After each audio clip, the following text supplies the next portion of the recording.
If no way out can be found and the sequester takes place, the whole country will feel the consequences. Joining us with what could be in store is David Leonhardt, Washington bureau chief of the New York Times. He's also the author of the new ebook, Here's the Deal, How Washington Can Solve the Deficit and Spur Growth. I hope Congress gets a copy of that. Yeah, they should read that. The president talked again yesterday about wanting a balanced approach, which is his code for more tax increases. The Republicans have already signed off on one tax increase. Are they going to sign off on another? Well, in the short term, I don't think they are. I think the Republicans have made it clear that they already have these spending cuts. If nothing happens, these spending cuts go into effect, and the Republicans want to bank those. Longer term, I don't think it's going to be that easy for Republicans to stick to a no tax increase, only spending cut solution, because we have a big deficit, and the two places to solve it are spending cuts and tax increases. Is it possible we're going to see another? I mean, we saw this at the end of last year. There was the fiscal cliff, and they said, oh, we'll just push the sequester to March 1. Right. Is it possible that we push the sequester again to April 1 or May or June, or maybe it's next year, 2014? It just feels like we've been going through these budget deadlines again and again and again in recent years, and it's definitely possible we could get more. I mean, after this, we're going to have a fight over whether to fund the government and whether it should shut down.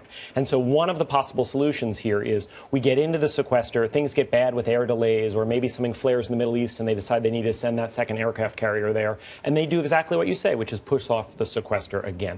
Until we get some bigger deal to deal with our deficit, we're going to have a lot of these things. How much impact are these cuts really going to have? The president has had everybody in his cabinet basically, coming out with apocalyptic prognostications here. But how serious does it get? How quickly? So I would say we don't know how serious. I think we're going to find that out, it now looks like. And how quickly, I would say it's not going to be March 1. It's going to be more toward the end of March for a lot of these things. Mm-hmm. And so there are the things that are going to affect day-to-day life, fewer kids being able to visit Gettysburg. I mentioned the Middle East. There'll be one aircraft carrier that doesn't go there. We're going to see bigger airport delays.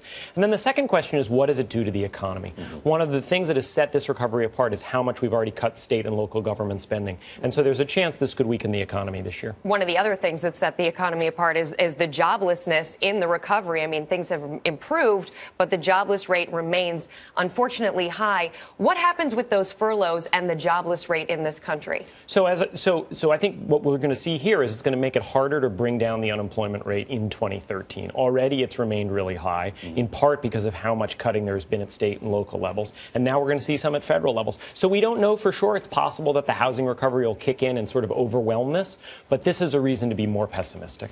You mentioned the possibility of a bigger deal down the road. How likely is that? Oh, well, eventually we're going to have to solve our deficit, right? Right. We sort of don't have any choice about that. And we've promised ourselves more benefits, particularly in terms of Medicare, than we're willing to pay for. And so we're going to have to solve that at some point. We don't have to solve it in the next year, but eventually we need to. And as a result, I think you can assume that either we're going to get a big deal or we're going to have really big problems. David Leonhardt, thanks very much. Thank you.